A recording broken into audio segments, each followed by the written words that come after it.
And I looked at the kind of number one player out of those three, and I did not see where they have an integration currently. So it leads me to wonder if this is more of a marketing play to see if we can get into this market and then, figure out the solution based on some of the other things that they've learned, which wouldn't be any different than some other companies that we've reviewed. Growing a business requires a holistic approach that extends beyond sales and marketing. This approach needs alignment among people, processes, and technologies. So if you're a business owner, operations, or finance leader looking to learn growth strategies from your peers and competitors, you're tuned into the right podcast. Welcome to the WBS Podcast, where scalable growth using business systems is our number one priority. Now, here is your host, Sam Gupta. Hey everyone, welcome back to another episode of the WBS Podcast. I'm Sam Gupta, your host and principal consultant at independent ERP and digital transformation consulting firm Elevate IQ. Growing through acquisition is not a new strategy. Infor started it, and now several companies are following, especially the private equity owned ones such as ECi and Aptean. Private equity companies pursue this strategy in the hope of gaining quick market share through edge products or specialized products purpose-built for specific industries. Most of these products are typically built by companies that were cash-starved and they had to cut corners to survive and sell at a lower price than their bigger competitors. Typically, there are three pieces that are absolutely critical for the success of a product. Number one, code, features. Number two, infrastructure. And number three, documentation. Since the companies would be able to notice differences if they cut corners in the code and infrastructure, so the most obvious choice to cut down would be on documentation and thinking through the design, which requires a lot of investment. While the premise of integrating several specialized apps might seem compelling on paper, your users will never get the same experience as they would if they were using a product in one piece. One such company is Aptean, which is still trying to grow through acquisition with no clear strategy for its product portfolio and roadmap. In today's episode, we invited a panel of industry experts for a live discussion on LinkedIn to discuss major stories in the ERP and digital transformation space in an objective and independent review of Aptean's capabilities. We covered several grounds, including the core focus of their products and acquisition strategy, their corporate and cloud-native strategy, and their target market. Finally, we reviewed their history, where their portfolio was originated, and their strategy compared to other companies that grew through acquisitions similar to Infor and ECi.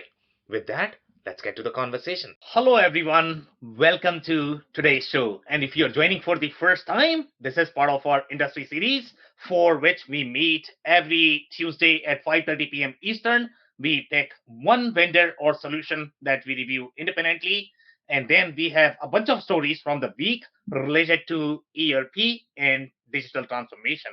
For today, we have a very exciting vendor called Aptean. And Aptean, from the corporate strategy perspective, it's a very, very interesting company because the way they operate, it's going to be similar to other companies that are private equity owned. Their strategy is going to be really acquire a lot of companies and bring together in the portfolio to grow as fast as possible. Now, there are pros and cons to that. We are going to discuss all of that. Before we do that, we are going to start with everybody's intro. First, I am going to start with my intro. If you don't know me, I am Sam Gupta. I am principal at Elevate IQ. I have been part of the ERP and digital transformation engagements for more than 20 years. We have done quite a bit of work related to Aptean. So obviously, this vendor is very close to our experiences. As part of Elevate IQ, we are the independent ERP and digital transformation consulting firm. We help our clients with business process re-engineering. It's going to be anything that happens in the pre-implementation phase, which is going to be defining the enterprise architecture, business architecture, contract negotiation, ERP selection, and the ERP implementation. On that note, I am going to move to Dave for his intro. Thanks, Sam. Hey, everybody. My name is Dave Chrysler, and I own an operations consulting company working with manufacturing business leaders to help them connect the planning, people, process, and technology needed to grow their business. I come to you with more than 20 years in the manufacturing space, directly responsible for operations. So thanks for having me, Sam. Okay, amazing. Thank you so much for being here, Dave. Andy, can I ask you to introduce yourself next?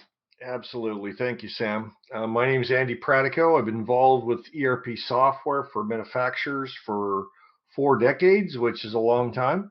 I've worked all over United States. I've worked all over Canada, over 1,000 manufacturers in my career, and I actually teach companies how to uncover the truth about ERP systems before they buy. I have a published book on Amazon, and thank you very much, Sam. Okay, amazing. Thank you so much for being here, Andy. And we are going to start with today's story. And before we do that, if you are in the audience and if you're joining for the first time, make sure you guys comment because our panelists are going to review them and we are going to be covering all of the questions or the commentary that you might have related to your experiences with Aptean. So make sure you guys are commenting. And if we cannot get to them during the show, then we are going to be covering them after the show. Our panelists will get back to you. So the very first story for today is coming from our friends at Oracle. And as we know, Oracle has been doing a lot of work in the healthcare space. We recently covered the story that they acquired the EHR player called Cerner. So obviously they are really eyeing for that healthcare space. Obviously you have a lot of custom development play there, and companies like Oracle, Microsoft, they want to get into that play because obviously they want to sell the ERP system, but they also want to sell the database and the infrastructure, and that's where they are earn a large dollars. So that's why Microsoft and Oracle, if you look at them, they are really after verticals such as healthcare. So in this particular case, they are strengthening their capabilities overall in the supply chain space. As we know, supply chain is one of the biggest problem for companies, and supply chain is going to have its own intricacies the way they work. For the healthcare, obviously in healthcare, the hierarchy of how the vendors are going to be, the kind of the purchase or the managed care organizations that you have, they have a very different structure and the hierarchy, the way those relationships are set up, and they typically drive how the supply chain processes are going to be. So in this particular case, they have launched a supplier rebate management. Now, rebate could be very unique across the industries as well. Now, if you look at B2B distributor, they could have a very different rebate function, the way they want to treat their suppliers or the customers. In this particular case, the healthcare is going to have very different function overall from the rebate perspective, and they are really strengthening their position in that space. So here they are saying the decision making in healthcare is often driven by contracted sales, which would mean any of the organization that are actually doing the sales in the healthcare space. Typically, these are going to be third party companies and is heavily influenced by distributors, group purchasing organizations, GPOs. GPOs are common in the other industries as well. Healthcare is going to see a lot more than the other verticals. And then managed care organizations. Managed care organizations are only going to be applicable in the healthcare space, maybe a little bit in the healthcare insurance space, but really healthcare is where their play is. And then you have the government regulatory bodies as well. Obviously, they drive a lot of these things. So here, managing supplier relationships and medical supplies is a constant challenge, and that's why they are introducing this management. In most cases in the mid market, I think this functionality is going to be done in some sort of spreadsheet. But obviously, when you are that size, when you are that big, then you need slightly more streamlined process to be able to manage this. Now, healthcare organizations often depend on supplier to calculate and issue rebates, and they don't have any visibility to validate the accuracy of rebates. Now, if you actually look at the functionality, this is almost like three-way matching process because you want to make sure that whatever is being claimed by the supplier, you are able to validate that. You need to look at your own data and you need to look at your own algorithm to be able to validate that. Now, that could get very complex. It's almost like sales compensation, but sales compensation for third party. Again, there are a lot of moving pieces there because when you have third party involved, you need to have slightly tighter scrutiny. You need to have scrutiny when you have your internal processes, but in case of third party, definitely you need to be slightly more careful. This is part of the cloud supply chain and manufacturing, the SCM component that they have. This is part of the Fusion umbrella. So obviously it is part of the larger solution. They don't have this functionality in case of NetSuite. So I want to be clear there. The channel revenue management automates trade program processes and settlement in the cloud. Now, we have some flavors of the trade management that we have seen in case of QAD as well. They have a lot of this functionality because they do really well in the international supply chain management, and they had the global trade promotion component that we have not seen in any other ERPs systems that we have reviewed. Probably that is going to be either in larger systems or the systems that are going to be designed for those international supply chain processes. Here they are saying with full integration with Oracle Cloud ERP, Oracle Fusion Cloud Procurement, Oracle Fusion Cloud Order Management, and Oracle Fusion Cloud Inventory Management. So all of these are going to be integrated. Obviously, this is a very composable ERP, so a lot of these modules are going to be the systems in themselves. So that's why they are saying that they are all integrated with this. Obviously, that integration is going to be a key for this module to work.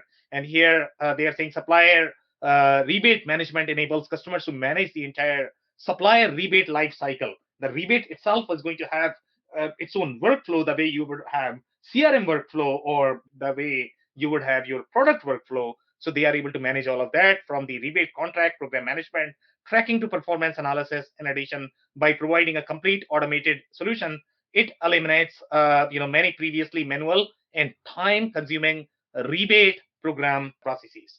This type of product would normally be targeted at like Fortune 1000 size companies. Sam, is that right?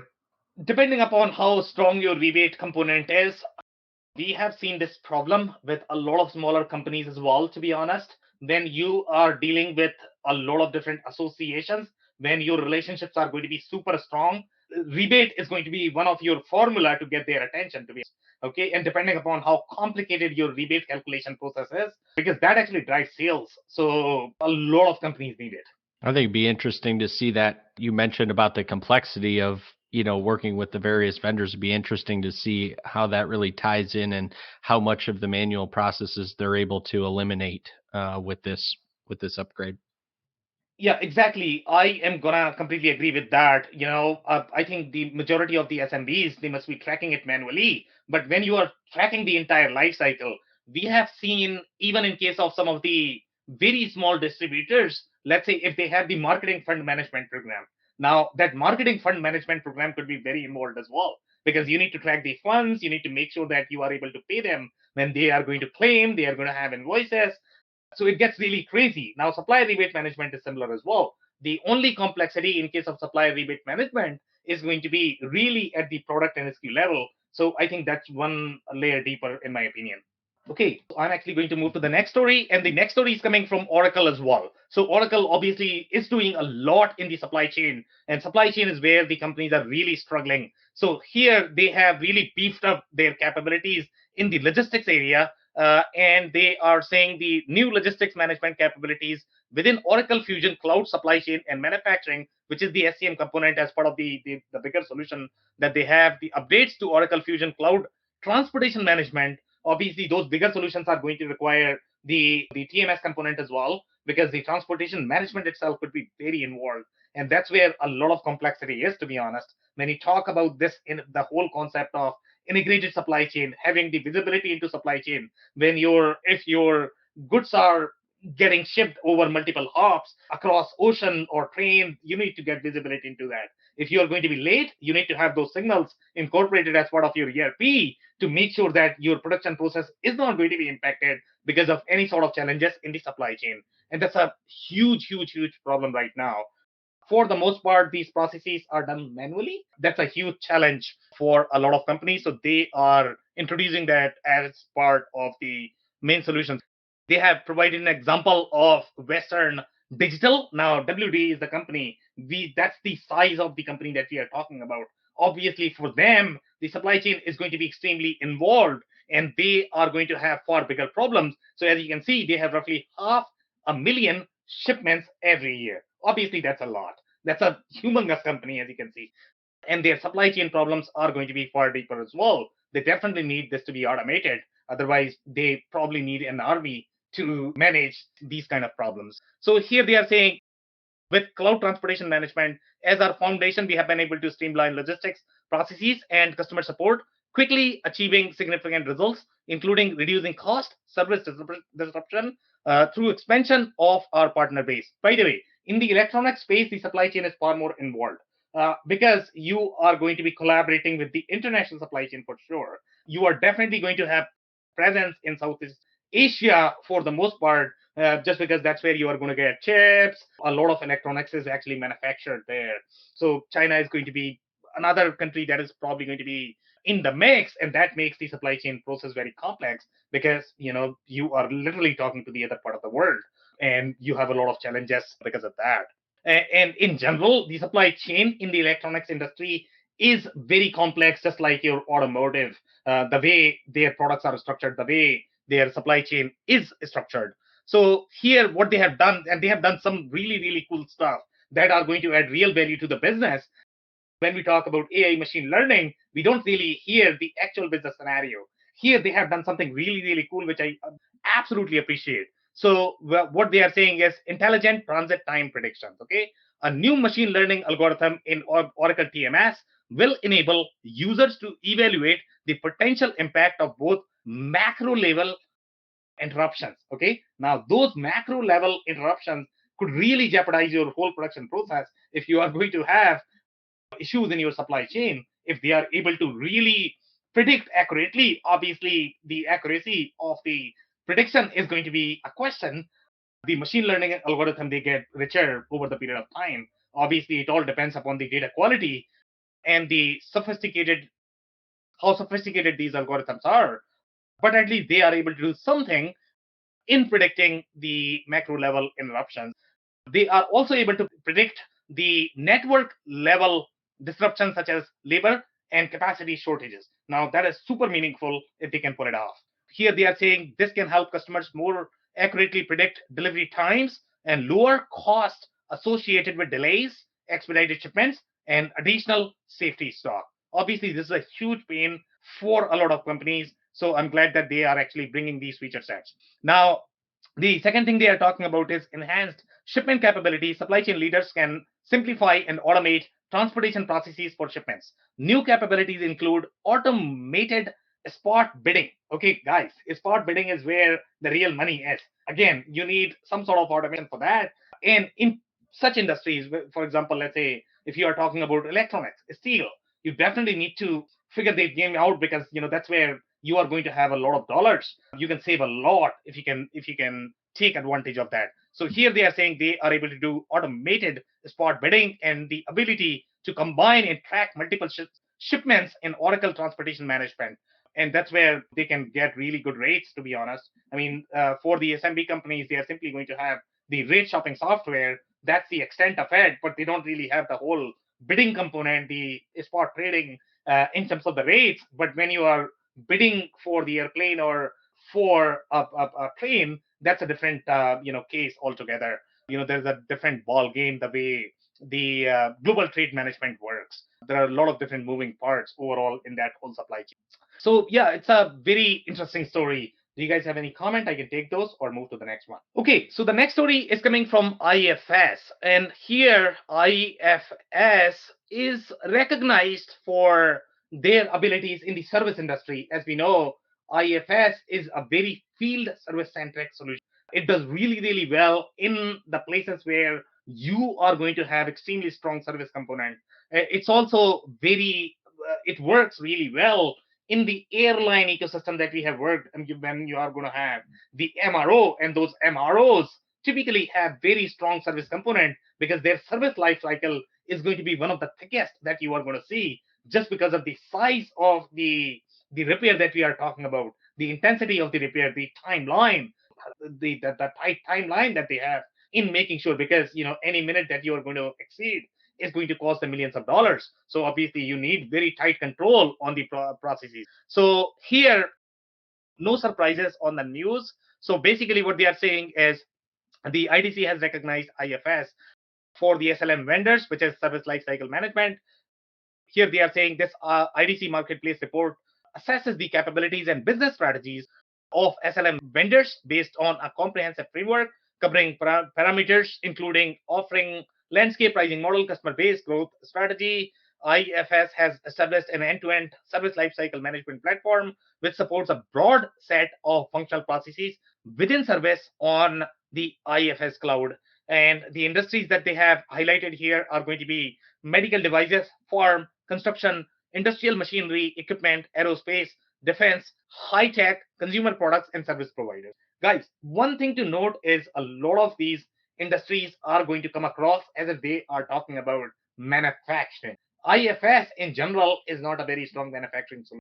Okay, it's going to struggle with the core manufacturing when you are a manufacturing shop. It's not going to have as deep manufacturing functionality. It's going to have very strong the service centric functionality. And when you are very strong in your field service component, that's where your large dollars are. The manufacturing is not as a strong component. Maybe you are utilizing contract manufacturers for your manufacturing, but you are really the installer. That's where the IFS solution is going to be super strong. So make sure you are paying attention to the industry when they are saying medical devices.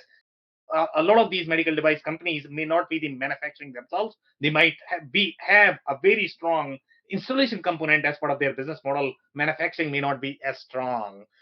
The farm is again farm equipment service companies as opposed to the real farm.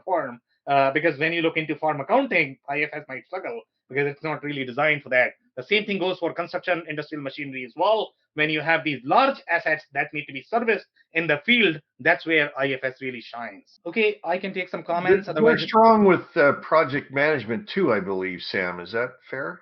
Yeah, so obviously they are going to require very strong project management functionality for these large assets, but again, their sweet spot is going to be really that field service functionality. That's where they are really strong. They are going to have the depth in the transactions the way service companies work. So you are going to see far richer functionality in the field service space. You are not going to see that rich functionality in when you have hybrid manufacturing, complex manufacturing, managing scenarios of Industry 4.0.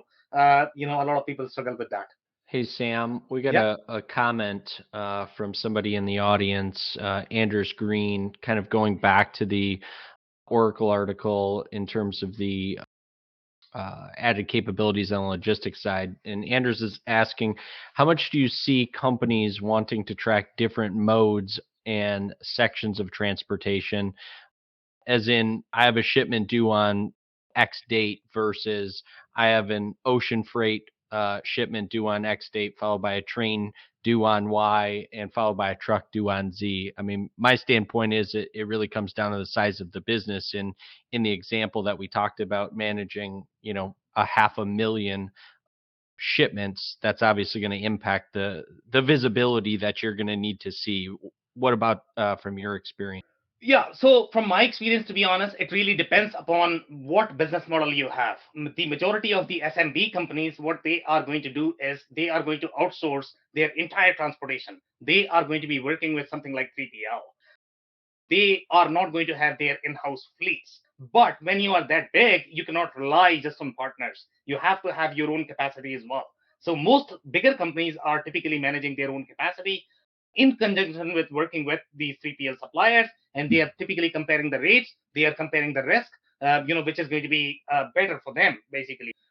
In the SMB space, we don't see that, but that is not to say that you are never going to see the transportation fleets managed by smaller companies. For example, let's say if you go to businesses such as frozen food or any of the small food businesses, you are going to see heavy transportation component with those businesses because 3PL cannot really ship for them. They are going to have very specific requirements the way they ship because sometimes they may have very tight deadline with the shipment because if they don't ship by then, the food is going to be wasted.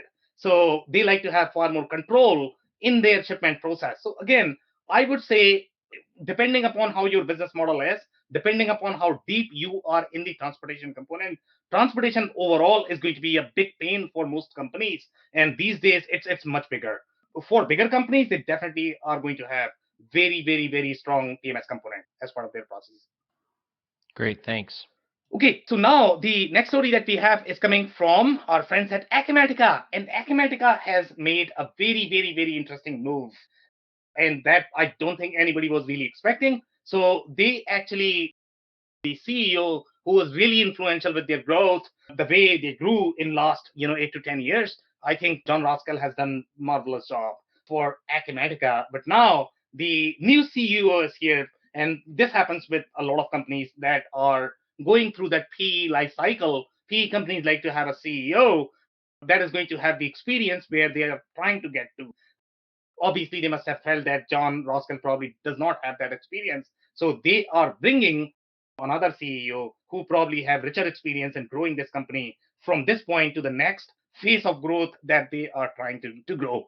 The most interesting part about this replacement is that the person who is coming, if you actually look at his background, he does not seem to have any sort of ERP background. If you are trying to penetrate the ERP market, as we all know, ERP market is very different in general. If you have sold Teams, if you have sold any sort of technical systems, if you have sold CRM systems, those are very, very, very different companies. Okay. The other point to note here is they seem to be very tightly affiliated with Microsoft for some reason. Obviously, the PE companies that we have that has invested in Acumatica has IFS in their portfolio, but the executives that they seem to be getting are all from Microsoft for some.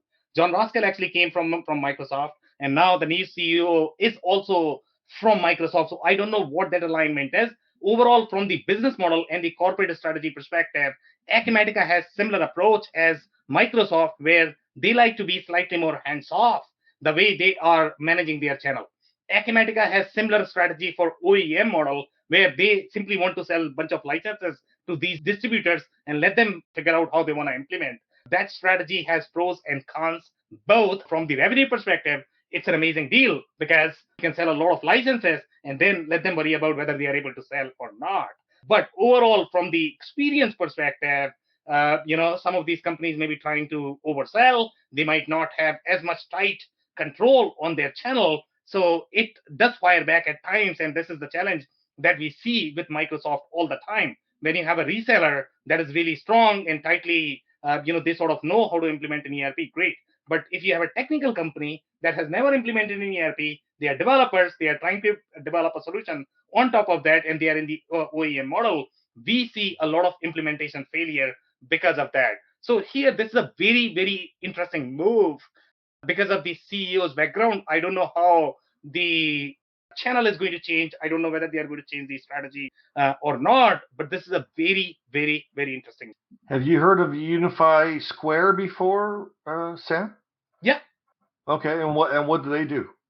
Well, so they are very technical centric company. They are more in the CRM space, more telecommunication, messaging. Yeah, they really are not in the ERP space. Yeah. And by the way, I mean, John Case was very influential with the, I think, Sky for Business or the Teams growth when Teams really picked up the growth. Microsoft Teams picked up growth. I think John Case was really influential. But again, when you are selling messaging platforms like WhatsApp or Teams, it's a very different deal than selling an ERP system. Not nearly as complex.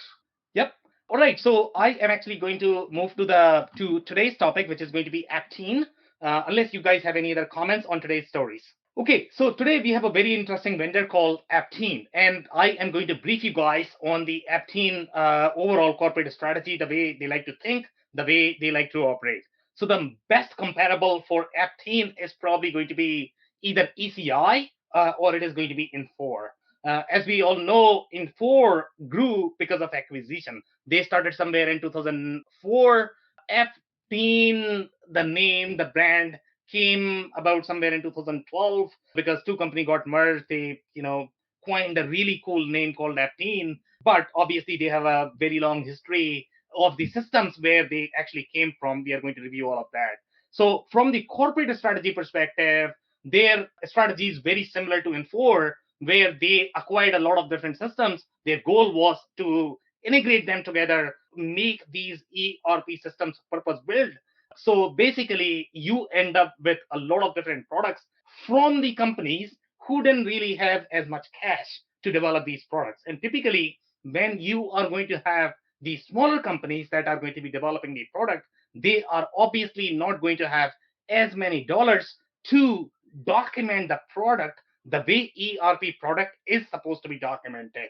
Okay, and that documentation actually plays a very important role overall in the journey of the product, because nobody really documents that. The people who were supporting the product to begin with, those people might leave the company. That happens a lot, because you might have 50 people that were actually selling the product. The reason why they acquired, maybe that system had, I don't know, 100 customers, 200 customers, or maybe 1,000 customers. They acquired them because of the niche market, and they obviously wanted to sell more products. That's why they would acquire these companies, and these people will end up supporting. And typically, if you look at the corporate strategy of ECi, strategy of Infor and Aptean, they are not going to be very channel driven, because it's very, very, very hard to find partners that are going to learn 200 different products. It's very, very, very difficult. You can have partners selling only one product, so how are you going to sort of segment your channel? So this is how Aptean typically operates in the market. They are very direct in their operation from the corporate strategy perspective. They have a lot of different overlapping product overall in a lot of different industries. And when I was looking at their product portfolio, it's still very confusing to this date. Okay, and I could not see a very concrete corporate strategy. Which products are they going to support in the cloud? Which are the ones that are receiving the most dollars from the R&D perspective? Which are the products they are going to kill? By the way, one more point about Aptean. In case of ECi, ECi is acquiring only the products that are going to be your ERP products. Apico right now is acquiring a lot of edge products. And the reason why they are acquiring a lot of edge products is because they want to fill the holes. So Apico strategy is great because they are actually trying to win these deals in these micro spaces. But in case of Aptean, they still support a lot of different edge products. We are going to see that in their, when we look at the industry, some of the industries that they have highlighted, when you go to an ERP company, your hope is going to be that you are going to find an ERP. But in their case, the only reason why they support those industries is going to be completely off from ERP. It's going to be some sort of technical system that they are trying to sell in those industries, and they don't really have any sort of presence from the ERP perspective. So it's a very interesting vendor overall from the corporate strategy perspective. What else do we like to cover as part of briefing that I have not covered? Dave, Andy? I think you'll probably cover it with the further screens ahead, but Aptean has a very, very large portfolio of ERP systems, and most of these systems they own have been around for decades. Exactly. And sometimes when you are dealing with these legacy products, I don't know how much they are able to innovate, because obviously you are not going to be spending your R&D dollars on 200 different products. It's just too expensive. You are going to be focusing only on a couple of products. So what is going to be your strategy? You are acquiring these companies. Are you going to kill these products, or what exactly are you going to? The other things that we have noticed in case of Aptean, because of their acquisition strategy, they are going after very narrow markets. So, for example, the last acquisition that we saw, some of the companies only like to go with one of the largest markets. For example, I think we saw this in case of Salesforce, that they didn't want to target any of the smaller markets. In case of Aptean, they are purposely targeting the smallest markets. For example, Austria. The recent acquisition that they did was in Austria. Now, Austria market is very, very small. But if a company is going to require Austria localization, now Aptean is going to have that differentiator, because none of the ERP that are going to be full suite can really support that localization. So Aptean is going to win over your Microsoft SAP, because if you want to operate in those markets and if you require that localization, your choice is to go with SAP Business One or Microsoft Business Central, but then you are not going to get the deep manufacturing functionality. In case of Aptean, they are being very strategic the way they are moving in the market. They are going for these smaller patches, but at the same time, they are going to have the deep manufacturing functionality that these companies will need, because they are not going to have large development dollars because of their size. Okay, so if you guys don't have any other comments, I'm actually going to move to the first screen. And this is the overall background. I wanted to cover a little bit more about their journey, how they started. So this is a merger of two different companies, CDC Software Corporation, and there is another one, the Consona is the another one that they got merged in August 2012 to form Aptean Corporation. Aptean sells industry-specific software for the financial, manufacturing, and supply chain industries, integrating ERP, SCM, and complaint management. Now, complaint management is a very unique keyword that you would find in the ERP space. I don't know any other ERP company that are really playing in that space. So they have a little bit of CX and CRM play. They wanted to always be sort of the CRM company as well, along with the ERP company. They're still doing a lot of that. They have removed a lot of exposure in the CRM portfolio because it could be all over the place when you are trying to be ERP plus CRM. I don't know who you are. Sometimes it could be very confusing for the customers, but they are still carrying some of those products and they are supporting them and they are selling to very specific industries that you are not going to find anywhere else. Now, in 2003, they acquired the made to manage system. They have two or three different systems that are their flagship product. I think they have ROS, that is number one. Made to manage is the second one. Process Pro is another one that is really popular. And what else? I mean, we have some captured here, I guess. So we are going to review all of them. So here they are saying made to manage system for 30 million in cash. Originally named China.com when founded in 1997, CDC Corporation was based in Hong Kong. They had real challenges financially, and that's why they ended up selling. So the PE companies typically acquire these companies in the hope that they are actually going to grow. And obviously, in their favor, it is working financially. But whether it is working in customer favor or not, that's a question that we need to review.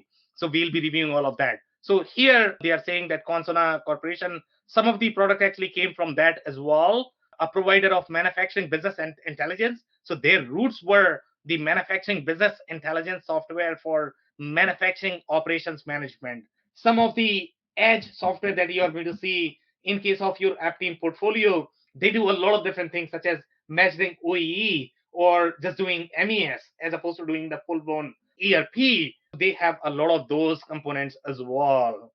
Now, the new CEO came in 2018. What else? In 2020, they acquired another software company called Paragon Software Systems, and they were the provider of TMS.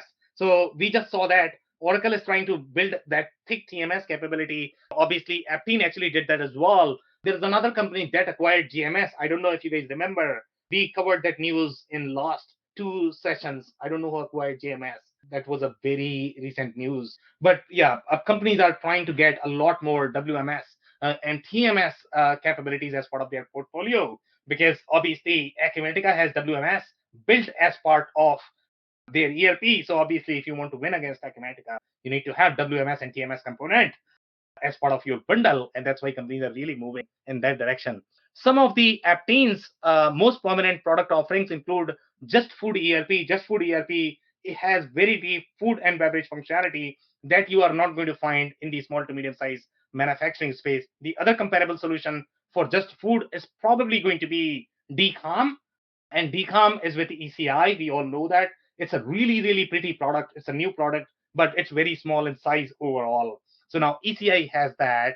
I don't know how Just Food ERP appears and how cloud native that is, but DCOM is very pretty and very well done from the user experience. Here they are saying fund for complaints and feedback management, and they are calling that product out, which means they have really strong exposure in that space to date. And they are targeting a lot of industries which require the complaints and the feedback management functionality, which typically falls into the BPM space, CRM space. It's very rare to see these capabilities in the ERP space. ROS ERP for process management, factory MES for manufacturing intelligence, and then Apprise, ERP for consumer goods, made to manage for manufacturing ERP. By the way, guys, these are only the popular, ERP systems they have. They have massive overlap across the product portfolio, and we are going to review all of that. By the way, if you look at their journey, they have done all of this in last 10 years. Can you believe that? Obviously, they have really aggressive growth plans that any PE company is going to have. But from the sustainability perspective of a software company, sometimes it's very, very, very hard. And you are going to have all the challenges that you are going to face in an integrated solution. An integrated solution is never going to feel the same. The way your product is going to be built from the ground up, the experience that you are going to get from products like SAP or Acumatica, because the whole product is designed from ground up. In this particular case, they are trying to patch a lot of pieces together. It's very, very, very hard to get similar experience. Now, the other news that we have is the Consona was founded in 1986 as made to manage systems. That's where made to manage actually came from. That's their discrete product. They have a lot of different process products, but this is their flagship discrete products. I don't know how strong they are in the discrete manufacturing space. They seem to be focused a lot more in the direct to consumer verticals, consumer goods vertical, in a lot in the B2C space. I don't know how strong or they want to go after B2B or complex manufacturing, because obviously they have far fiercer competitors when you look at the complex manufacturing and the B2B space. Here they are saying Consona acquired several additional ERP product line, DTR, SimNet system, Access, Encompex, Intuitive, Relevant, SupplyWorks. Oh my goodness. These are different ERP systems that they still probably carry, and there are at least 100 to 200 different products that they are still managing. Now, the company entered the customer relationship management market after it acquired Onyx CRM. Obviously, Onyx CRM is very well known. They ended up acquiring that in 2006. That's where they entered into the CRM market. Probably they wanted to attack Salesforce. Obviously, they were not very successful in doing that. But that's when the CRM market really heated up in somewhere around 2005, when the market was really picking up. What else do we have? The Consona acquired the Nova Service and Support Knowledge Management System and launched the company's Consona CRM division. They still have CRM division in early 2017 to avoid confusion between made to manage ERP solution and the company M2M Holdings. The company changed its name from Consona Corporation to represent its new position as a CRM and ERP software and service provider. So they used to call M2M made to manage, but then they changed the name. Just changing the name is not going to change your product strategy. You still have that technical debt. You still have that baggage that you are carrying. Just by changing the marketing and branding, you can't really get rid of all of that technical debt. So, and from the customer's perspective, you really need to pay attention to that technical debt that they are carrying from ages. Here they are saying in 2008 they acquired a bunch of VARs. I mean, that is very common. They also acquired the support automation software vendor called Support Soft. So obviously they wanted to do a little bit of CRM, a little bit of ERP. They were not sure what they wanted to do, but right now I don't know whether they position themselves as more of the CRM company or the ERP company. My understanding is that they are probably leading more towards the ERP, and they must be reducing their footprint, just like other companies like ECi or Infor. They are trying to reduce their footprint on the edge component, because obviously they all want to be ERP company. Yeah, made to manage has been around since the 80s, as it states there, and they were originally developed using the COBOL language which was very popular in the 80s. They've done they've been bought and sold a few times, as noted, but they've done some R&D towards it. And recently, I mean, I don't really hear about them going after new companies or new customers, but they have come out with some new versions that makes the screens look nicer, trying to maintain their existing customer base. The same thing with Intuitive, which they came out in 1996 originally, and they were designed for repetitive long run type manufacturing. They've been bought and sold a few times too, and they've had some hit and miss in regard. They realized, I think, pretty quickly that there was a lot larger opportunity in the discrete manufacturing than there was in repetitive long run. And so they tried to diversify, but they weren't that successful. In complex and relevant, that's a really interesting combination, because they're both targeted at project management type companies. So it's interesting. They've got two products that target the same market. The other one that's kind of interesting is DTR, because that one's designed for more plastics types companies. But yep. It is a very diverse cornucopia of systems, that's for sure. So, from your experience, Andy, obviously we cannot simply go by the way their marketing is structured, because we have seen in case of ERP companies, they are not necessarily as great at marketing the way they want to position themselves. So, right now, if we look at Aptean, their first vertical, the way it is listed, is really the food and process vertical. Is that Ross. their first go to market as well, or Yeah. are they going equally after the discrete market as well? Well, Ross, like you mentioned already, is the largest, the most been around a long time and a very popular system in the process manufacturing industry. And that's, been their flagship system across the entire group. Yeah, I was just commenting that, to call me to manage their flagship system is would be a relatively weak flagship. Yeah, so I don't know how much install base they have. I looked at the screen of Ross as well. It does not seem to be very complex product, to be honest. It appears to be slightly simpler product. But I have seen Process Pro being used roughly at what, 80 to $100 million companies. But they Absolutely. started they Yeah, it's very popular. It's because Process Pro is more of an add-on to accounting system. These are all full ERPs. they struggle, to manage the companies in my experience at that point. So I don't know what is the target market of Process Pro, if they are targeted more towards, 80 million and down, or it is going to be slightly larger accounts. We have some reviews where we have seen some really large companies using Aptean. So it's not clear which, market they really want to go after. And obviously from their market positioning, it's all over the place. It's very, very, very hard to Yeah, discern. it's Okay, what is difficult. your target market? Can you please tell me? I know a company in, I think they were Saskatchewan or Manitoba. I'm not sure. They were a small process manufacturer, and they purchased the Process Pro. So I should give them a call one of these days and see how they're liking it. Okay, good idea. So now, we are going to move along here. So here we have some more news that we have gone back in time to see how their strategy was and why they sort of, did these movements in the market. So here, when TA and Vista, they got together, they actually wanted to be equal partners, each investing new equity to acquire Aptean from the separate Vista fund that initially invested in the company in 2012. So here they are saying enabling the company to leverage TA's global add-on acquisition, origination, and integration capabilities along with Vista's proven operational expertise, with the aim of positioning Aptean for substantial organic and inorganic growth.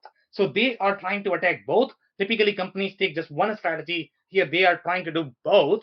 So again, it's not clear from the product roadmap perspective what are they trying to do with these products or with the acquisition. I would like to see a little bit more clarity in the direction of the company, because as a customer you need to know what are you going to do with those products. You have 200 products in your portfolio. Are they going to be killed? Are they not going to be killed? So you need to make your mind in stating that. Here they are saying over the past year we streamlined and refocused Aptean's product portfolio through the divestitures of Aptean's public sector, healthcare, and vertical business application assets. So guys, this is very common that we Infor has spun off a lot of different vertical applications because they actually wanted to be an ERP company. Here you can clearly see that they actually removed a lot of different vertical application. They didn't want to present in public sector, healthcare, and this is the very common trend. So I don't know if that is going to happen with the other products or not, because they are still carrying a lot of edge products. They are still acquiring very actively. They are very aggressive in the market right now. So here they are saying in July 2018, Aptean announced the divestiture of the public sector and healthcare assets, which we already covered, and the company sold its vertical. Okay, so that's the similar point. So the point that I really wanted to cover is they are trying to spin off some of their capabilities. So maybe they want to go after the food vertical, manufacturing vertical. But the acquisition strategy is very strange as well, because they are going after some of these small international markets. So I don't know what exactly are they trying to do from the company perspective is not clear.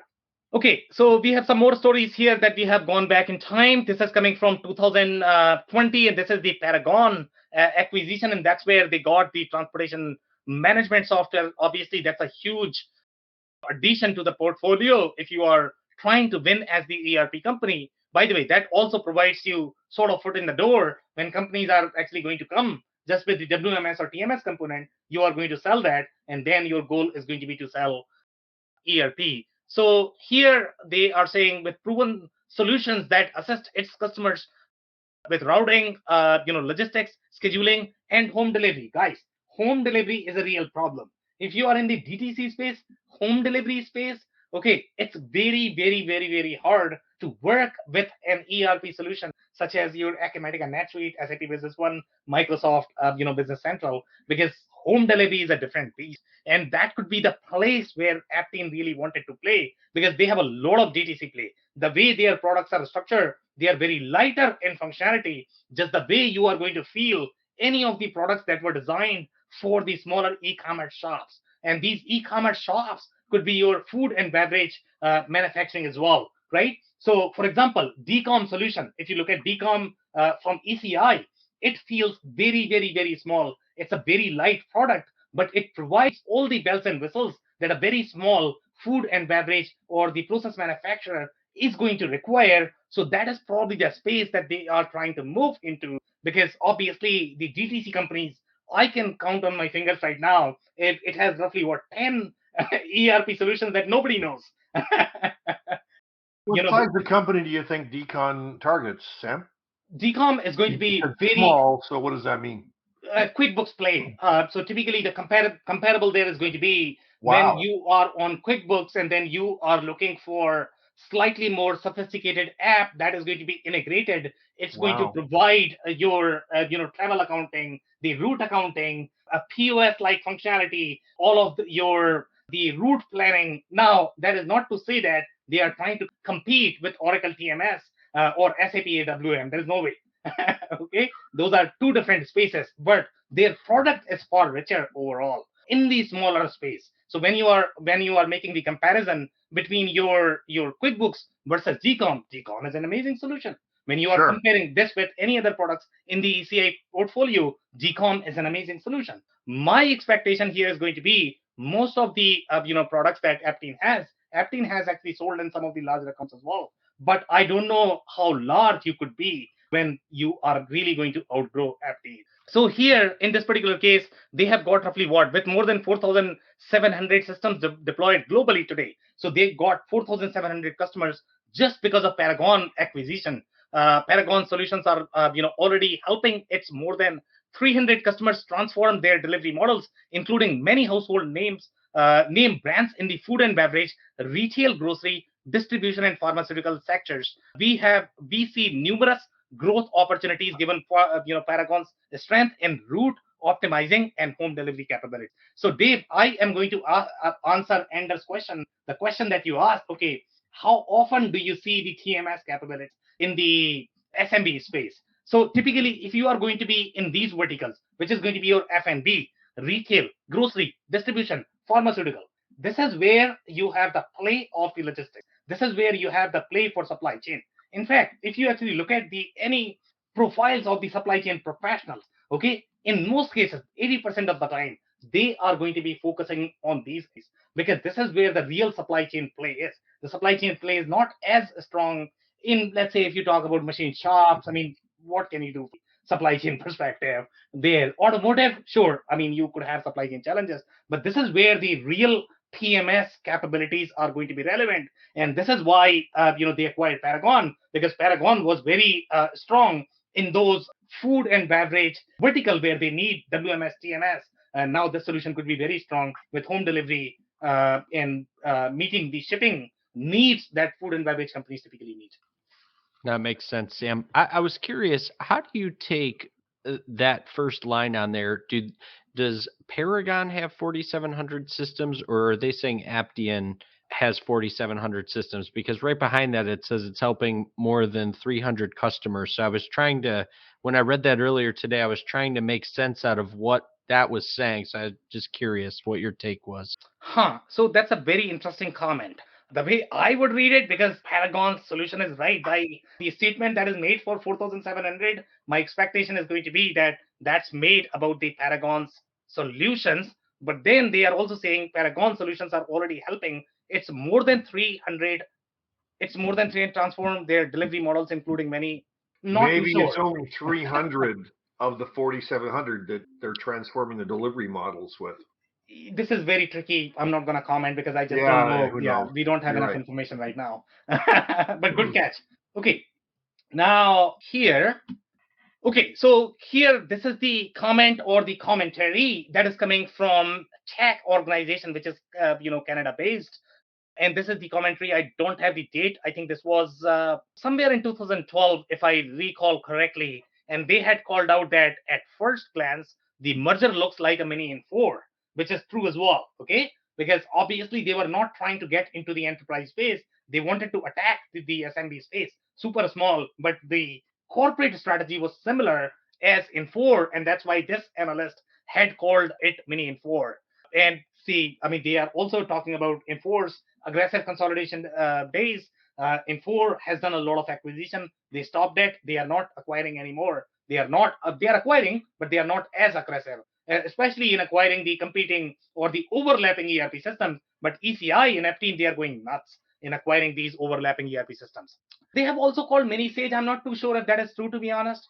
Mini Sage, yes, Sage has acquired a lot of different systems, but they have not gone as aggressive as some of these other companies that are going to be private equity. Sage has similar strategy, I would say, compared to Epicor. Probably they are definitely not as aggressive in the acquisition. Here they have a comment for Onyx and Pivotal CRM, which were very popular CRM products, are apparently meant to be together after all. Again, I think there was a little play there. So again, as of today, we are not sure whether they are trying to be more of the CRM company or ERP company. There is a clear distinction between CRM play and the ERP play, and seems like they are not as good as the CRM company, and they are not as good as the ERP company. You are probably better off if you actually picked your bets. Okay, I'm going to be ERP company or I'm going to be CRM. But we'll see how they perform overall as a company. Here we have some other commentary here. We have the CDC factory for the manufacturing intelligence. That's where the manufacturing intelligence product came. They have Pivotal CRM in the portfolio, Catalyst for warehouse management. So they have warehouse management as well. And plus, so many cloud apps, most notably Trade Beam for global trade management. Now, global trade management, as we saw in case of Oracle QAD, only the bigger companies are going to have, but they have the small component of global trade management, which is very rare to find in these smaller ERP systems. So kudos to Aptean that they are able to find these niche functionality that only they are going to have, and obviously they are winning because of that. They, on the Consona side, I think the Consona was the discrete manufacturing. There are made to manage and intuitive manufacturing, both generic discrete ERP systems, in whose company also the configured solutions. They have a little bit of configured code to order, and then they had 5 or 6 different ERP systems. I think Andy, you had a great commentary there for these systems, all very industry based ERP systems. And then comes the separate CRM division. So they have, as part of CRM, they have at least 4 or 5 different products that are part of that. And then you have the Compeer, an open source distribution ERP. Now, guys, this is a very interesting comment. People talk about Odoo all the time, that, okay, open source is a thing. Open source was always a thing. It didn't work in the ERP space. That's why, this open source company ended up selling to Aptean. So you can see the future of open source ERP. It doesn't work. And the reason why it doesn't work is, number one, ERP is a very different product overall. It's not meant to be your technical product. It's not meant to be your software product. It's a very business product. You have a lot of different variables that go along with the ERP. It could be very disruptive for the companies. The other technical products may not be as disruptive because they don't impact the company as much. And that's why the ERP is a very different overall from the product perspective. Okay, so I'm actually going to move to the next slide if you guys don't have any comments. Okay, so here now let's look at their presentation of the industries. And one of the things that you are going to notice is, obviously they're really good at marketing. Okay, when I say good at marketing, at least the graphic design piece. Okay, you are going to see very pretty marketing positioning. I don't know how strong they are overall from the marketing strategy perspective, but we'll find out. So here, At least with the industry, Sam, they're not doing it just alphabetized. Exactly. So that would say that, That they implies. are probably good at marketing, right, Andy? And there are very few ERP companies that have, I would say 90% of them are alphabetic. So kudos to Aptean that they at least understand marketing. So here, the very first industry that they have highlighted is the food and beverage. And that's going to be my expectation as well, that they are trying to target slightly more DTC companies. They are trying to target the companies that are going to be in the home delivery space, that are going to be very supply chain focused, those food, retail, food manufacturer, the process manufacturing, as opposed to the complex, discrete verticals. That's not their play. Okay, that's going to be my expectation. They have not spelled out, but that's how it appears overall from the story perspective. Now, the second that they have identified is the process manufacturing. Okay, we are going to drill a little deeper into that, what capabilities they have in each of those industries. The third one they have is the industrial manufacturing. Now, we are going to dig a little deeper into that. When they say industrial manufacturing, what do they mean by industrial manufacturing? So, here on the right side, if you actually see, they have the four industry segments, which is going to be computer and electronics, electrical equipment, fabricated metals, and the transportation equipment. But if you drill deeper into those, they are going to be very consumerized manufacturing verticals as opposed to complex manufacturing verticals. Okay, because they do really, really well in that B2C consumerized space as opposed to very complex B2B functionality. So pay attention to how they are trying to position. Even though they are saying transportation equipment, I really don't believe that they are going to be strong at very large transportation equipment. They are probably going to be strong at very small, cheaper products as opposed to expensive. Less complex. Exactly. The same goes for the electrical equipment. Majority of the electrical equipment manufacturing is very, very low dollar in general. So yeah, that's probably the reason why they have highlighted, and they don't have any other industrial manufacturing verticals that they have identified here. In the food and beverage, they have a lot. They have bakery, they have beverages, they have confectionery, dairy. I'm actually impressed by the granularity that they have, and each of these verticals are very unique in the way they operate. Their production processes are very, very, very unique. The way the product moves through the production cycle is very unique. You really need to know that industry if you want to operate in that space, to be honest. So process verticals are far trickier in general compared to your discrete verticals, in my experience.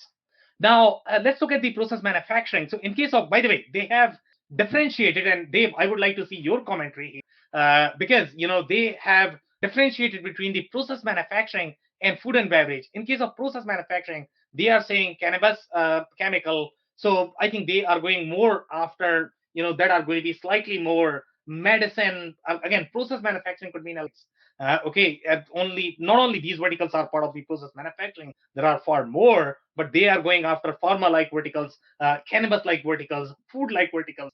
Yeah, it was interesting to see cannabis pop up on this list specifically. So, yeah, kind of digging into it, it's at least based on what I was able to see with their marketing, it doesn't look like in that space specifically that they are very deep. I couldn't find any case studies specific to that industry.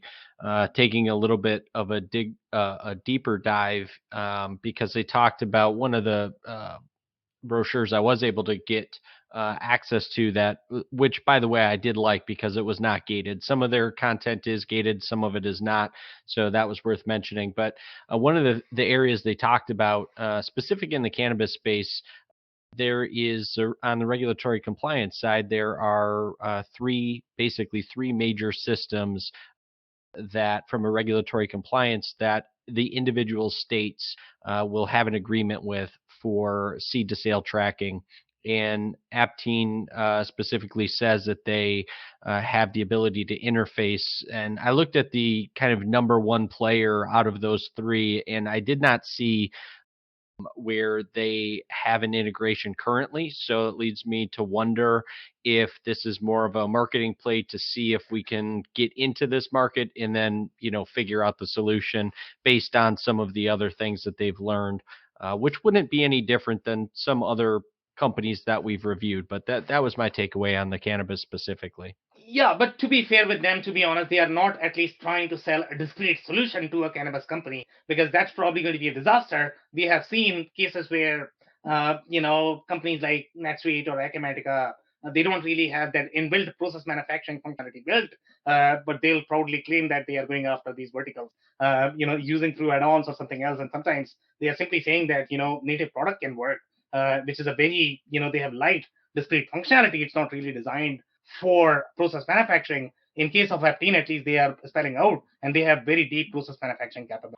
Well, Ross probably fits the first three criteria: food and beverage, process manufacturing, and imports, distribution, and retail. Not so much industrial manufacturing, but the Ross product is probably strong in all those three areas.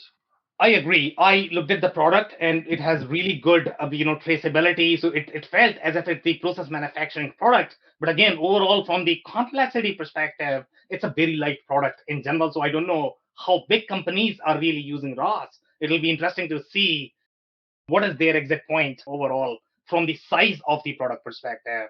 The other observation I have this on this slide is I have never seen a company that does 3PL from the ERP perspective, to be honest, at least the mainstream ERP players. And this is the first time I was like, okay, if I get a 3PL client, I am actually going to call Aptean. So I dig a little deeper into that. Okay, do you really have these 3PL capabilities, or you're simply spelling out? So we are going to review what they have for 3PL, because 3PL is a very different beast. It's a completely different play where your the way your orders are going to be is going to be very different. The way you are going to schedule your workloads is going to be very different. The way you manage your hops as you are trying to schedule is going to be very different. So I was really impressed to see that, okay, they are probably going to have those capabilities, but no, Aptean does not have that. So we are going to review that.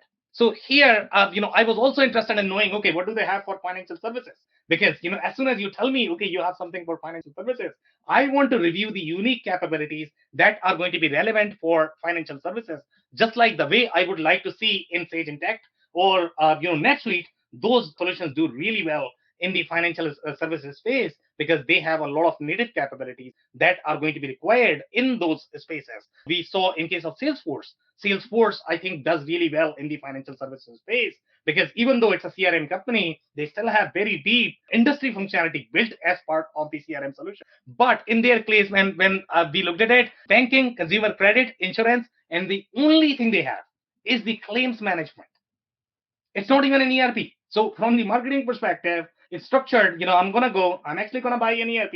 I'm looking for an ERP. I'm coming to Aptean, buying an ERP, but the only thing they have is a very point solution, which is for the claims management. It has no relationship with the ERP. So I was a little disappointed overall, to be honest. Maybe have a separate area rather than doing it at the same level. But I could not find the ERP functionality in these industries. The same thing goes for the biotech and life sciences. The way they have identified their verticals are very, very different. They just have one product which has nothing to do with ERP, to be honest. Okay, just some IP patent search product, and they are bundling as part of ERP. Sure, the company is probably going to require that software to run their operations. Maybe it needs to be integrated with the operation workflow, but that's not the mainstream product that these companies are going to need. And that is the only thing that they are trying to sell to these industries. They don't really have any sort of ERP play in those verticals. Here, as I said, the pharma and biotech is the IP search is the product name. Okay, it's not even the operational product. For example, let's say if you talk about LIMS, that has far deeper operational capabilities. You require that as part of your ERP because that's how your operational workflows are structured. I'm not too sure what ERP company is doing in the IP search. I just don't get it. So for these companies, these are very professional services, research-centric companies.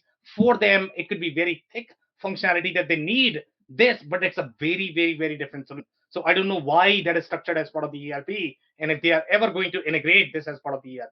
Now, the same thing goes for banking. Banking is the complaints management. Seems like a very CRM play, but again, it's not clear, whether it's CRM, ERP. It could be very confusing for the customers when they are looking for an ERP in these spaces. Do you think it's as clear as what it describes, banking complaints management? So just managing the complaints they get? Well, so customers are not going to be as sophisticated the way they operate, from the customer journey perspective. They are going to go and click on their industry.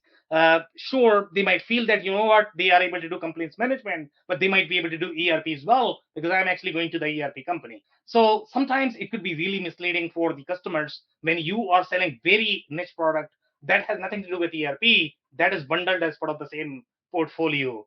For the customers, in my mind, I think it could be very, it was at least confusing for me, to be honest. Okay, so the same thing goes for the consumer credit complaints management. Again, they don't really have any sort of ERP play. It says industries, financial services. They are doing something in those industries. Why they are doing that? What is that corporate strategy? What are they trying to do with these products? I have no clue. Whether they are trying to expand, they are trying to sell more ERP, but they don't really have any sort of presence in that. So I really don't know what they are trying to do from the company. The same thing goes for the insurance complaints management. I don't even know why you are in that vertical. You have nothing to do in that vertical. Okay, unless you are trying to sell ERP in the insurance space, that's a different beast. Okay, if you're trying to do that, then be in that space. But insurance, it's just an outlier. Why are you there? I have no clue. Maybe their customer gets a lot of complaints. I have no comments there, Andy. We are going to review the user reviews as well, whether they are getting the complaints or not. But we'll check that. Good joke. Now we are actually looking at the 3PL capabilities, and 3PL is something that I was really wanted to find out if I can find an ERP that is going to work for 3PL. Space. So far, I have not found any ERP. There are a lot of challenges in that space. So here, I'm looking at that. It has distribution ERP, it has distribution and retail WMS. Guys, this retail WMS is a very different WMS than a 3PL company. Okay, 3PL processes are very complex in the custom brokerage space. The way they are going to be structuring their orders, the way they are going to be scheduling their workloads, it's very different. I mean, just because you are able to do the TMS for the retail space, it's not same as 3PL, but they have called it out as 3PL. So they have said distribution and retail routing and scheduling, distribution and retail proof of delivery. The way I think their products are structured, they are targeted for small food and beverage companies. Okay, the companies that are going to be managing their own fleets when they are small, that's where Aptean is going to be a great fit, but it's not necessarily going to work for the 3PL companies. Okay, if you look at their data sheet, here also they have very clearly identified that they are looking at automated distribution resource planning, collaborative forecasting. That is going to be, I don't know in the smaller space if a lot of companies actually do collaborative forecasting, and if they are able to do collaborative forecasting, to be honest, because that could be very complex. I don't know if they are able to do that. If they are able to do that, then probably companies don't need Anaplan, because that's where companies spend a lot of money in buying those products. But seems like Aptean is claiming that they can do a lot of that. They have DTC shipping functionality. That's very unique, guys. If you are in the DTC space, you should take a serious look at this one, because that's very, very, very hard to accomplish. The DTC shipping, built in for DTC shipping, again, they have that automated DRP and forecasting. So yeah, a lot of things from that small food to beverage manufacturing perspective and the distribution perspective. I think they have a lot of challenges overall in the TMS space, the way they do their home delivery, the way they do their food delivery. That's where I think Aptean is trying to play. They are not necessarily playing in the transportation industry where you have the real 3P.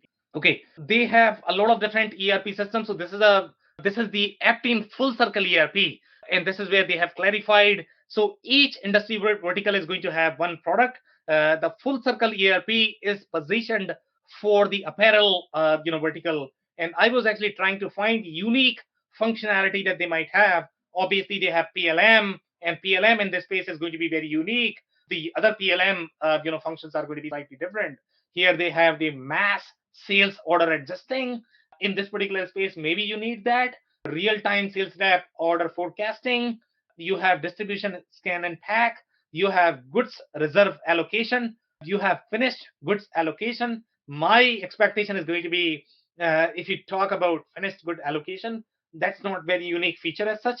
Probably that might work with most mainstream ERP systems. I don't know why they are claiming that this is probably unique to this industry. I don't know if there are any intricacies there, but there seems to be a little bit of functionality for the apparel industry. The most important thing that they have not identified here, which is going to be matrix inventory, which they probably should identify, because matrix inventory is very challenging when the product is not really designed for the matrix inventory scenario. And that's where, if you are going to use, for example, Infor Cloud Suite for the apparel vertical, it's going to be a terrible fit.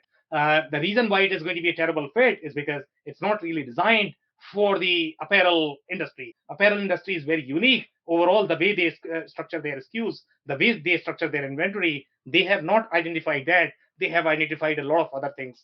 Color. Exactly. You got it. Okay, so here we have, this is the product screen, and obviously they have a lot of different ones. So here, in case of process manufacturing, they have Process Pro, they have ROS, and both of them are obviously very popular product. What I have personally seen is in very small space. I have seen Process Pro to be installed in roughly 100 million, and then they started struggling. So I don't know what their play is. They have not mentioned anywhere how they sort of segment their product, which product is going to be for which market. That's very, very, very hard to find out. I would like to see some clarity in terms of which market, which product is positioned for which target market. You would think the Ross product would be more of their flagship for Process, and then only Process Pro when it's a smaller type company that doesn't want to change their accounting. So honestly speaking, I don't know what their cloud native strategy is. So when companies are carrying two different products, typically one is going to be very strong and on-prem, it's going to be a legacy product, and then you have the upcoming child that is going to be slightly prettier. It's going to be lighter in functionality. When I look at Ross does appear very cloud native. Obviously, it seems to be a small product, to be honest. The way the screens were structured, the way the data correlation was that on screens, I just could not see very large companies being managed on Ross. But it'll be interesting to see whether Ross is being sold in larger companies. Process Pro, I have not looked at these screens. Maybe that's the on-prem version. Maybe that's legacy product. I don't know. I don't know why they have two products for the same vertical, or maybe they are segmenting based on different verticals. But they have food and beverage is again one more vertical, which could be very confusing because you have the process manufacturing and then you have the food and beverage. So food and beverage is different than process. I'm not too sure about that. Okay, so here they are saying food and beverage ERP enterprise edition. You have the food and beverage ERP just food edition. You have a food and beverage ERP BC food edition, and then food and beverage ERP link fresh edition. So in case of food and beverage, obviously when you looked at those thin slices, for example, bakery is a very different business than your frozen manufacturing because they are going to be very different overall from the process perspective. So each of these products must be targeting those small niches. But again, it's not very clear in terms of which are the products that they really want to focus on and which are the products that are going to be their go-to-market products. Then in case of distribution and retail, again, I don't think they do pure play distribution. For them, the distribution is going to be food, beverage, retail centric, DTC distribution. That's a very different distribution than actually B2B distribution, industrial distribution. So pay attention to these things. So here they are saying they have Aptean distribution ERP, they have Aptean full circle ERP, then they have full circle light ERP.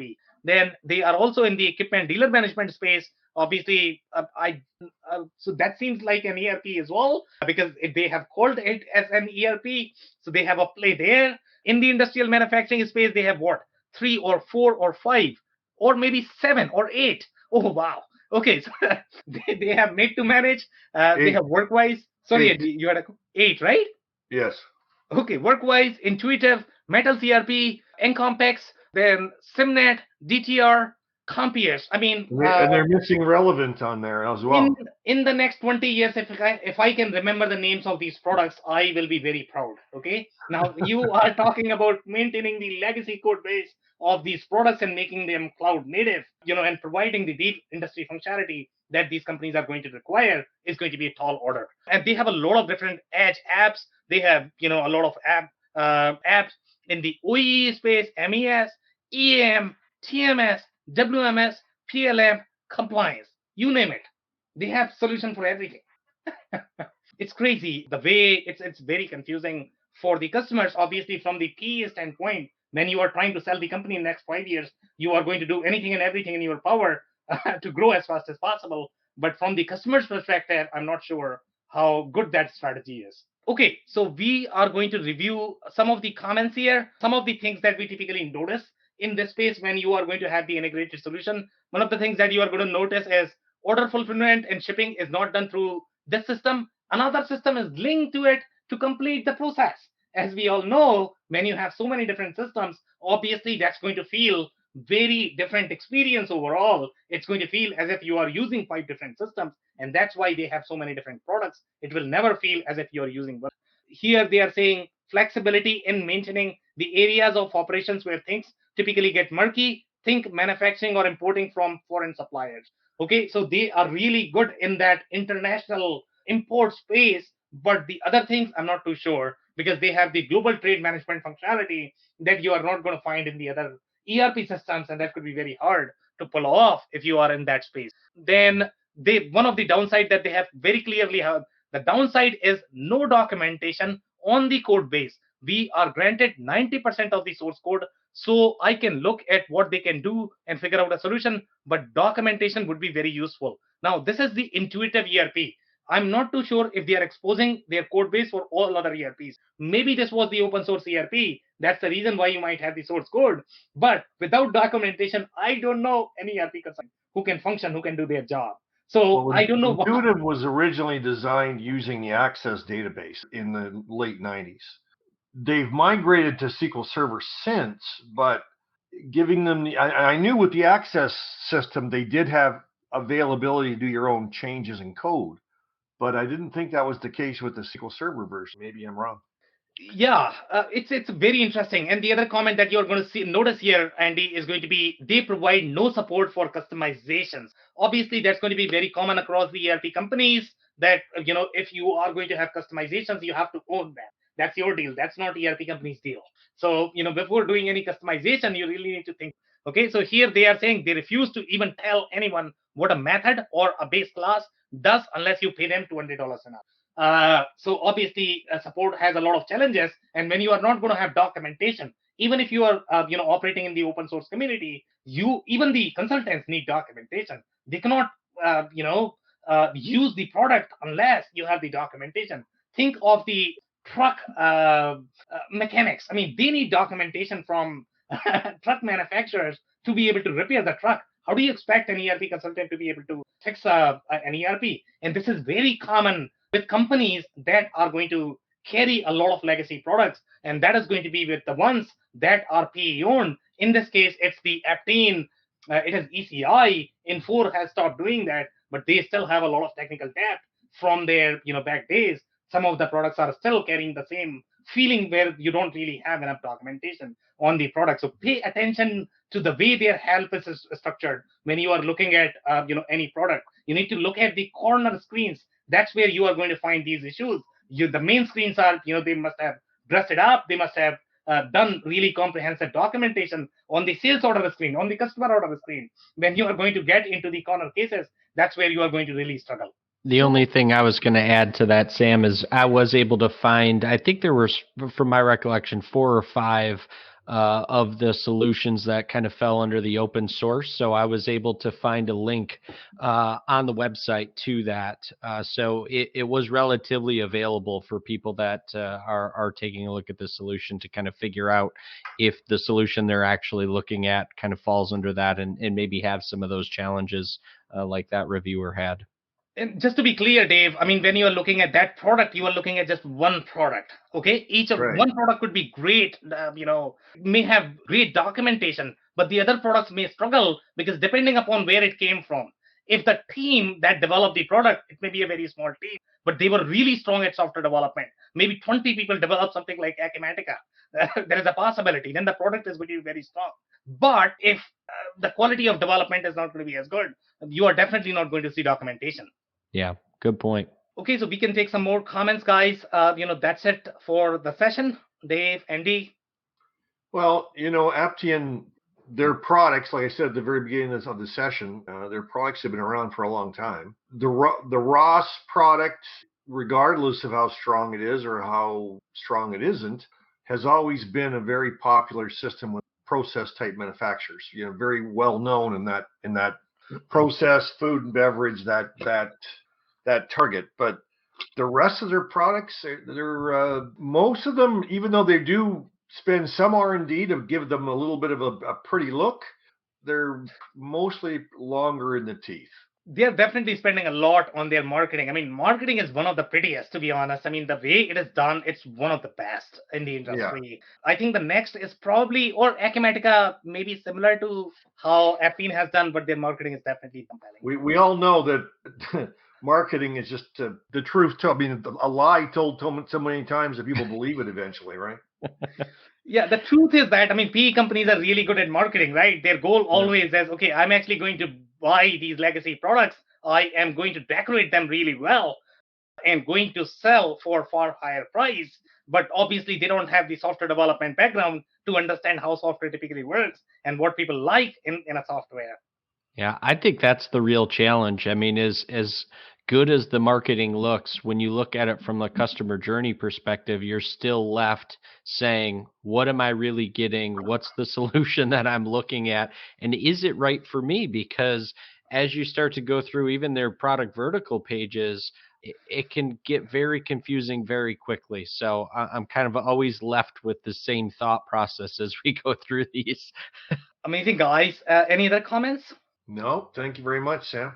Yeah, thanks, Sam. So, guys, Aptean is a great company. There's no question about that. It's very well funded by a PE company, and that's a very strong indicator that you should be looking at the financial stability. They might be confusing overall in terms of their corporate strategy, but obviously PE guys are extremely smart. They know what they are doing, and one of the things that they are always trying to do is they are trying to exit at much higher price. So you need to figure out what is going to happen to when the next owner is going to be here. Obviously, their goal is also going to be to increase by 5x, but there is only so much you can grow a software. Before that, you are going to struggle. You need to kill some of the products or need to do something. So I don't know what that strategy is going to be. So right now, it's in a very capable hands. But what is going to happen when the next owner is going to be here?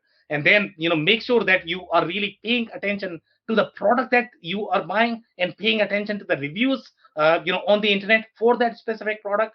Each product is different. There are 200 different products. So you need to be vetting a lot. You need to pay attention to the contract because sometimes, the truth is going to be inside the contract. Your evaluation is going to be far more difficult, but you might find some of very deep industry functionality in that smaller spaces, which you are not going to find with some of the other ERP systems. They might not work for your industry. You might need to do a lot of manual processing. Here you are going to get far more if you compare this with Odoo or QuickBooks or any other competing solution. On that note, I wanted to thank everybody for their time. If you joined for the first time, this was part of our industry series for which we meet every Tuesday at 5:30 p.m. Eastern. We pick one vendor or the solution from the ERP industry, and then we always have a couple of stories from the ERP and digital transformation. So make sure that you are not going to miss next week's show. We are going to be here. On that note, thanks again, everybody, for your time and insights. Thank you very much.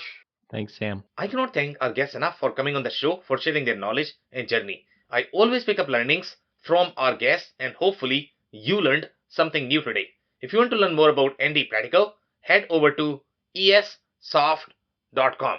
It's essoft.com. If you want to learn more about Dave Chrysler, head over to thechrysler.club.